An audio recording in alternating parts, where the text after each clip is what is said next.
विनाश की यह पहचान बता दी थी कि जब तू बंदर के मारने से व्याकुल हो जाए तब तू राक्षसों का संहार हुआ जान लेना। हे तात, मेरे बड़े पुण्य है जो मैं श्री रामचंद्र जी के दूत को नेत्रों से देख पाई। हे तात, स्वर्ग और मोक्ष के सब सुखों को तराजू के एक पल्ले पर रखा जाए तो भी वे सब मिलकर दूसरे पल्लों पर रखे हुए उस सुख के बराबर नहीं हो सकते जो लौ क्षण मात्र के सत्संग से होता है। अयोध्यापुरी के राजा श्री रघुनाथ जी को हृदय में रखे हुए नगर में प्रवेश करके सब काम कीजिए, उसके लिए विष अमृत हो जाता है, शत्रु मित्रता करने लगते हैं, समुद्र गाय के खूर के बराबर हो जाता है, अग्नि में शीतलता आ जाती है, और हे गरुड़ जी, सुमेरु पर्वत उसके लिए रज के समान हो जाता है, जिसे श्री रामचंद्र जी ने एक बार कृपा करके देख लिया। तब हनुमान जी ने बहुत ही छोटा रूप धारण किया और भगवान का स्मरण करके नगर में प्रवेश किया। उन्होंने एक एक प्रत्येक महल की खोज की, जहाँ जहाँ शंख योद्धा रखे देखे। फिर वे रावण के महल में गए। वह अत्यंत विचित्र था, जिसका वर्णन नहीं हो सकता। हनुमान जी ने उसको शयन किए देखा, परंतु महल में जानकी जी नहीं दिखाई दी। फिर एक सुंदर महल दिखाई दिया। वहाँ उसमें भगवान का एक अलग मंदिर बना हुआ था। वहाँ महल श्री राम जी के आयुध धनुष बाण के चिन्हों से अंकित था। उसकी शोभा वर्णन नहीं की जा सकती। वहाँ नवीन नवीन तुलसी के वृक्ष समूहों को देखकर कपिराज श्री हनुमान जी ने हर्षित होकर, लंका तो राक्षसों के समूह का निवास स्थान है, यहाँ सज्जन साधु पुरुष का निवास कहाँ। हनुमान जी ने मन में इस प्रकार के तर्क करने लगे। उसी समय विभीषण जी जागे। उन्होंने विभीषण जी राम नाम का स्मरण किया। हनुमान जी ने उन्हें सज्जन जाना और हृदय में हर्षित हुए। हनुमान जी ने विचार किया कि इनसे हट करके अपनी ओर से ही परिचय करूँगा, क्योंकि साधु से कार्य की हानि नहीं होती, प्रत्युत लाभ ही होता है। ब्राह्मण का रूप धरकर हनुमान जी ने उन्हें वचन सुनाए, पुकारा। सुनते ही विभीषण जी उठकर वहां आए, प्रणाम करके कुशल पूछी और कहा कि हे ब्रह्मदेव, अपनी कथा समझा कर कहिए, क्या आप हरि भक्तों में से कोई हैं? क्योंकि आपको देखकर मेरे हृदय में अत्यंत प्रेम उमड़ रहा, अथवा क्या आप दोनों में से प्रेम करने वाले स्वयं श्री राम जी ही हैं, जो मुझे बरभागी बनाने घर बैठे दर्शन देकर कृतार्थ करने आए हैं। तब हनुमान जी ने श्री रामचंद्र जी की सारी कथा कहकर अपना नाम बताया। सुनते ही दोनों के शरीर पुलकित हो गए और श्री राम जी के गुण समूहों का स्मरण करके दोनों के मन प्रेम और आनंद में मग्न हो गए। विभीषण जी ने कहा, हे पवनपुत्र, मेरी रहनी सुनो। मैं यहाँ वैसे ही रहता हूँ जैसे दांतों के बीच में बिचारी जीभ। हे तात, मुझे अनाथ जानकर सूर्य कुल के नाथ श्री रामचंद्र जी की क्या कभी मुझ पर कृपा करेंगे? मेरा तामसी राक्षस शरीर होने से साधन तो कुछ बनता नहीं, और न मन में श्री रामचंद्र जी के चरण कमलों में प्रेम ही है। परंतु हे हनुमान, अब मुझे विश्वास हो गया कि श्री राम जी की मुझ पर कृपा है, क्योंकि हरि पे कृपा के बिना संत नहीं मिलते। जब श्री रघुवीर ने कृपा की है तभी तो आपने मुझे हट करके अपनी ओर से दर्शन दिए हैं। हनुमान जी ने कहा, हे विभीषण जी, सुनिए, प्रभु की यही रीति है कि वे सेवक पर सदा ही प्रेम किया करते हैं। भला कहिए, मैं ही कौन बड़ा कुलीन हूँ, जाति का चंचल वानर हूँ और सब प्रकार से नीच हूँ। प्रातः काल जो हम लोगों बंदरों का नाम ले तो उस दिन भोजन न मिले। हे सखा, सुनिए, मैं ऐसा अधम हूँ, पर श्री रामचंद्र जी तो मुझ पर भी कृपा ही की है। भगवान के गुणों का स्मरण करके श्री हनुमान जी के दोनों नेत्रों में जल भर आया।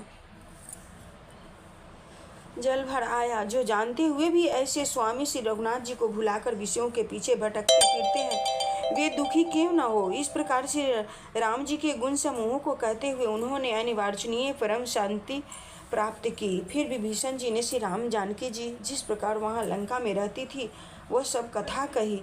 तब हनुमान जी ने कहा, हे भाई सुनो, मैं जानकी माता को देखना चाहता हूँ।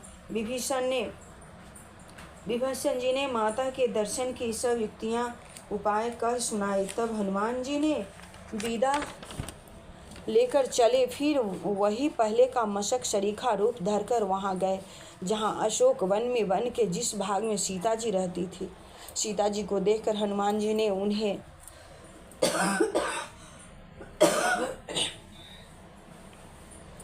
उन्हें मन ही में प्रणाम किया। उन्हें बैठे ही बैठे रात्रि के चारों पहर बीत जाते हैं। शरीर दुबला हो गया है, सिर पर जटाओं की एक बेनी लट है। हृदय में श्री रघुनाथ जी के गुण समूहों का जाप स्मरण करती रहती है।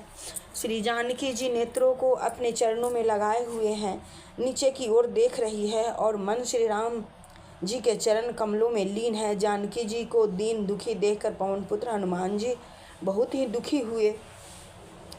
हनुमान जी वृक्ष के पत्तों में छिप रहे और विचार करने लगे कि हे भाई, क्या करूं, इनका दुख कैसे दूर करूं। उसी समय बहुत सी स्त्रियों को साथ लिए सज धज कर रावण वहां आया। उस दुष्ट ने सीता जी को बहुत प्रकार से समझाया, साम दान भय और भेद दिखलाया। रावण ने कहा, हे सुमुखी, हे सियानी, सुनो, मंदोदरी आदि सब रानियों को मैं तुम्हारी दासी बना दूंगा। यह मेरा प्रण है, तुम एक बार मेरी ओर देखो तो सही। अपने परम स्नेही कौशलाधीश श्री रामचंद्र जी का स्मरण करके जानकी जी तिनके की आड़ पर्दा करके कहने लगी, हे दशमुख, सोन जुगनू के प्रकाश में शेष कभी कमलिनी खिल सकती है। जानकी जी फिर कहती है, तू अपने लिए भी ऐसा ही मन में समझ ले रे दुष्ट, तुझे श्री रघुवीर की मान की खबर नहीं है। रे पापी, तू मुझे सोने में हर लाया है। रे अधम निर्लय, तुझे लज्जा नहीं आती। अपने को जुगनू के समान और रामचंद्र जी को सूरज के समान सुनकर और सीता जी के कठोर वचनों को सुनकर रावण तलवार निकाल कर बड़े गुस्से में आकर बोला, सीता, तूने मेरा अपमान किया है, मैं तेरा सिर इस कठोर कृपान से काट डालूंगा। नहीं तो अब भी जल्दी मेरी बात मान ले। हे सुमुखी, नहीं तो जीवन से हाथ धोना पड़ेगा। सीता जी ने कहा, हे दशग्रीव, प्रभु की भुजा से जो श्याम कमल की माला के समान सुंदर और हाथ की सूर के समान पुष्ट तथा विशाल है, या तो वह भुजा ही मेरे कंठ में पड़ेगी या तेरी भयानक तलवार ही। रे सट सुन, यही मेरा सच्चा प्रण है। सीता जी कहती है, हे चंद्रहास तलवार से रघुनाथ जी के विरह की अग्नि से उत्पन्न मेरी बड़ी भारी जलन को तू हर ले। हे तलवार, तू शीतल, तीव्र और श्रेष्ठ धारा बहाती है, अर्थात तेरी धारा ठंडी और तेज है। तू मेरे दुख के बोझ को हर ले। सीता जी के वचन सुनते ही वह मारने दौड़ा। तब मैं दानव की पुत्री मंदोदरी ने नीति कहकर उसे समझाया। तब रावण ने सब राक्षसियों को बुलाकर कहा कि जाकर सीता जी को बहुत प्रकार से भय दिखलाओ। यही महीने भर में यह कहा न माने तो मैं इसे तलवार निकाल कर मार डालूंगा। यूँ कहकर रावण घर चला गया। यहाँ राक्षसियों के समूह बहुत से बुरे रूप धरकर सीता जी को भय दिखलाने लगे। उनमें एक त्रिजटा नाम की राक्षसी थी। उसकी श्री रामचंद्र जी के चरणों में प्रीति थी और वह विवेक ज्ञान में निपुण थी। उसने सबों को बुलाकर अपना स्वप्न सुनाया और कहा, सीता जी की सेवा करके अपना कल्याण कर लो। स्वप्न में मैंने देखा कि एक बंदरों ने लंका जला दी, राक्षसों की सारी सेना मार डाली गई। रावण नंगा है और गधे पर सवार है, उसके सिर मुंडे हुए हैं, 20 भुजाएं कटी हुई है। इस प्रकार से वह दक्षिण यमपुरी की दिशा को जा रहा है और मानो लंका विभीषण ने पाई है। नगर में श्री रामचंद्र जी की दुहाई फिर गई। तब प्रभु ने सीता जी को बुला भेजा। मैं पुकार कर निश्चय के साथ कहती हूँ कि यह स्वप्न कुछ ही दिनों बाद सत्य होकर रहेगा। उसके वचन सुनकर वे सब राक्षसियाँ डर गई और जानकी जी के चरणों पर गिर पड़ी। तब उसके चांद वे सब जहाँ तहाँ चली गई। सीता जी मन में सोच करने लगी कि 1 महीना बीत जाने पर नीच राक्षस रावण मुझे मारेगा। सीता जी हाथ जोड़कर त्रिजटा से बोली, हे माता, तू मेरी विपत्ति की संगिनी है, जल्दी कोई ऐसा उपाय कर जिसे मैं शरीर छोड़ सकूं। विरह असहा हो चला है, अब यह सहा नहीं जाता। काठ लाकर चिता बनाकर सजा दे हे माता, फिर उसमें आग लगा दे। हे सियानी, तू मेरी प्रीति को सत्य कर दे। रावण के शूल के समान दुख देने वाली वाणी कानों से कौन सुने। सीता जी के वचन सुनकर त्रिजटा ने चरण पकड़कर उन्हें समझाया और प्रभु का प्रताप, बल और सुयश सुनाया। उसने कहा, हे सुकुमारी सुनो, रात्रि के समय आग नहीं मिलेगी। ऐसा कहकर वह अपने घर चली गई। सीता जी मन ही मन कहने लगी, क्या करूं, विधाता ही विपरीत हो गया है। न आग मिलेगी न पीड़ा मिटेगी। आकाश में अंगारे प्रगट दिखाई दे रहे हैं पर पृथ्वी पर एक भी तारा नहीं आता। चंद्रमा अग्निमय है किंतु वह भी मानो मुझे हतभागिनी जानकर आग नहीं बरसाता है। अशोक वृक्ष मेरी विनती सुन मेरा शोक हर ले और अपना शोक नाम सत्य कर ले। तेरे नयने कोमल पत्ते अग्नि के समान है। अग्निदेव विरह रोग का अंत मत कर, अर्थात विरह रोग को बढ़ाकर सीमा तक न पहुँचा। सीता जी को विरह से परम व्याकुल देखकर वह क्षण हनुमान जी को कल्प के समान बीता। तब हनुमान जी ने हृदय में विचार कर सीता जी के सामने अंगूठी डाल दी। मानो अशोक ने अंगारा दे दिया। यह समझकर सीता जी ने हर्षित होकर उठकर उसे हाथ में ले लिया। तब उन्होंने राम नाम से अंकित अत्यंत सुंदर एवं मनोहर अंगूठी देखी। अंगूठी को पहचान कर सीता जी आश्चर्यचकित होकर उसने देखने लगी और हर्ष तथा विवाद से हृदय में अकुला उठी। वह सोचने लगी, श्री रघुनाथ जी तो सर्वथा अजय हैं, उन्हें कौन जीत सकता है, और माया से ऐसी माया के उपादान से सर्वथा रहित दिव्य चिन्मय अंगूठी बनाई नहीं जा सकती। सीता जी मन में अनेक प्रकार के विचार कर रही थी। इसी समय हनुमान जी मधुर वचन बोले। वे श्री रामचंद्र जी के गुणों का वर्णन करने लगे, जिनके सुनते ही सीता जी का दुख भाग गया। वे कान और मन लगाकर उन्हें सुनने लगी। हनुमान जी ने आदि से लेकर सारी कथा कह सुनाई। सीता जी बोली, जिसने कानों के लिए अमृत रूप यह सुंदर कथा कही, वह हे भाई प्रकट क्यों नहीं होता। तब हनुमान जी पास चले गए। उन्हें देखकर सीता जी फिर कर मुख फेर कर बैठ गई। उनके मन में आश्चर्य हुआ। हनुमान जी ने कहा, हे माता जानकी, मैं श्री राम जी का दूत हूँ, करुणा निधान की सच्ची शपथ करता हूँ। हे माता, यह अंगूठी मैं ही लाया हूँ। श्री रामचंद्र जी ने मुझे आपके लिए शहीदानी निशानी या पहचान दी है। सीता जी ने पूछा, नर और वानर का संग कहो कैसे हुआ। तब हनुमान जी ने जैसे संग हुआ था वह सब कथा कही। हनुमान जी के प्रेम युक्त वचन सुनकर सीता जी के मन में विश्वास उत्पन्न हो गया। उन्होंने जान लिया कि यह मन वचन और कर्म से कृपा सागर श्री रघुनाथ जी का दास है। भगवान का जन सेवक जानकर अत्यंत गाढ़ी प्रीति हो गई। नेत्रों में प्रेम आंसुओं का जल भर आया और शरीर अत्यंत पुलकित हो गया। सीता जी ने कहा, हे तात हनुमान, विरह सागर में डूबती हुई मुझको तुम जहाज हुए, मैं बलिहारी जाती हूँ। अब छोटे भाई लक्ष्मण सहित खड़के शत्रु सुखधाम प्रभु का कुशल मंगल कहो। श्री रघुनाथ जी तो कोमल हृदय और कृपालु हैं, फिर हे हनुमान, उन्होंने किस कारण यह निष्ठुरता धारण कर ली है। सेवक को सुख देना उनकी स्वाभाविक बान है। वे श्री रघुनाथ जी क्या कभी मेरी भी याद करते हैं। हे तात, क्या कभी उनके कोमल सांवले अंगों को देखकर मेरे नेत्र शीतल होंगे। मुंह से वचन नहीं निकलता, नेत्रों में विरह के आंसुओं का जल भर आया।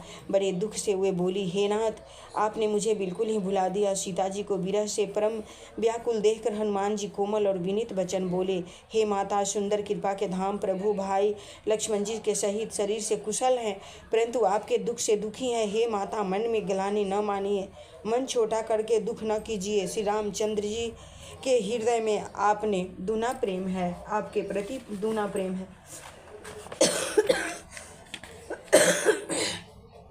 हे माता, अब धीरज धरकर श्री रघुनाथ जी का संदेश सुनिए। ऐसा कहकर हनुमान जी प्रेम से गदगद हो गए। उनके नेत्रों में प्रेम आंसुओं का जल भर आया। हनुमान जी ने बोले, श्री रामचंद्र जी ने कहा कि हे सीते, तुम्हारे वियोग में मेरे लिए सभी पदार्थ प्रतिकूल हो गए हैं। वृक्षों के नए नए कोमल पत्ते मानो अग्नि के समान, रात्रि काल रात्रि के समान, चंद्रमा सूरज के समान, और कमलों के वन भालों के वन के समान हो गए हैं। मेघ मानो खलता हुआ तेल बरसाते हैं। जो हित करने वाले थे वे ही अब पीड़ा देने लगे हैं। त्रिविध शीतल मंद सुगंध वायु सांप के श्वास के समान जहरीली और गर्म हो गई है। मन का दुख कह डालने से भी कुछ घट जाता है, पर कहूँ किससे, यह दुख कोई जानता नहीं। हे प्रिय, मेरे और तेरे प्रेम का तत्व रहस्य एक मेरा ही मन जानता है, और वह मन सदा तेरे ही पास रहता है। बस मेरे प्रेम का सार इतने में ही समझ ले। प्रभु का संदेश सुनते ही जानकी जी प्रेम मग्न हो गई। उन्हें शरीर की सुध न रही। हनुमान जी ने कहा, हे माता, हृदय में धैर्य धारण करो और सेवकों को सुख देने वाले श्री रामचंद्र जी का स्मरण करो। श्री रघुनाथ जी की प्रभुता को हृदय में लाओ और मेरे वचन सुनकर कायरता छोड़ दो। राक्षसों के समूह पतंगों के समान और श्री रघुनाथ जी के बाण अग्नि के समान है। हे माता, हृदय में धैर्य धारण करो और राक्षसों को जला ही समझो। श्री रामचंद्र जी ने यदि खबर पाई होती तो वे विलंब न करते। हे जानकी जी, रामबाण रूपी सूर्य के उदय होने पर राक्षसों की सेना रूपी अंधकार कहाँ नहीं जा सकता, अंधकार कहाँ नहीं जा सकता है। हे माता, मैं आपको अभी यहाँ से लिवा जाऊँ, पर श्री रामचंद्र जी की शपथ है, मुझे प्रभु की आज्ञा नहीं है। अतः हे माता, कुछ दिन और धीरज धरो। श्री रामचंद्र जी ने वानरों सहित यहाँ आवेंगे और राक्षसों को मारकर आपको ले जाएंगे। नारद आदि ऋषि मुनि तीनों लोकों में उनका यश गावेंगे। सीता जी ने कहा, हे पुत्र, सब वानर तुम्हारे ही समान नन्हे नन्हे से होंगे। राक्षस तो बड़े बलवान योद्धा हैं, अतः मेरे हृदय में बड़ा भारी संदेह होता है कि तुम जैसे बंदर राक्षसों को कैसे जीत देंगे। यह सुनकर हनुमान जी ने अपना शरीर प्रकट किया। सोने के पर्वत सुमेरु के आकार का अत्यंत विशाल शरीर था, जो युद्ध में शत्रुओं के हृदय में भय उत्पन्न करने वाला अत्यंत बलवान और वीर था। तब उसे देखकर सीता जी ने मन में विश्वास हुआ। हनुमान जी ने फिर छोटा रूप धारण कर लिया। हे माता सुनो, वानरों में बहुत बल बुद्धि नहीं होती, परंतु प्रभु के प्रताप से बहुत छोटा सर्प भी गरुड़ को खा सकता है। अत्यंत निर्बल भी महान बलवान को मार सकता है। भक्ति, प्रताप, तेज और बल से सनी हुई हनुमान जी की वाणी सुनकर सीता जी के मन में संतोष हुआ। उन्होंने श्री रामचंद्र जी के प्रिय जानकर हनुमान जी को आशीर्वाद दिया कि हे तात, तुम बल और शील के निधान हो। हे पुत्र, तुम अजर, बुढ़ापे से रहित, अमर और गुणों के खजाने हो। श्री रघुनाथ जी तुम पर बहुत कृपा करें, प्रभु कृपा करें। ऐसा कानों से सुनते ही हनुमान जी पूर्ण प्रेम मग्न हो गए। हनुमान जी ने बार बार सीता जी के चरणों में सिर नवाया और फिर हाथ जोड़कर कहा, हे माता, अब मैं कृतार्थ हो गया। आपका आशीर्वाद अमोघ अचूक है, यह बात प्रसिद्ध है। हे माता सुनो, सुंदर फल वाले वृक्षों को देखकर मुझे बड़ी ही भूख लग आई है। सीता जी ने कहा, हे बेटा सुनो, बड़े भारी योद्धा राक्षस इस वन की रखवाली करते हैं। हनुमान जी ने कहा, हे माता, यदि आप मन में सुख माने प्रसन्न होकर आज्ञा दें तो मुझे उनका भय तो बिल्कुल नहीं है। हनुमान जी के बुद्धि और बल में निपुण देखकर जानकी जी ने कहा, जाओ हे तात, श्री रघुनाथ जी के चरणों को हृदय में धारण करके मीठे फल खाओ। वे सीता जी को सिर नवाकर चले और बाग में घुस गए, फल खाए और वृक्षों को तोड़ने लगे।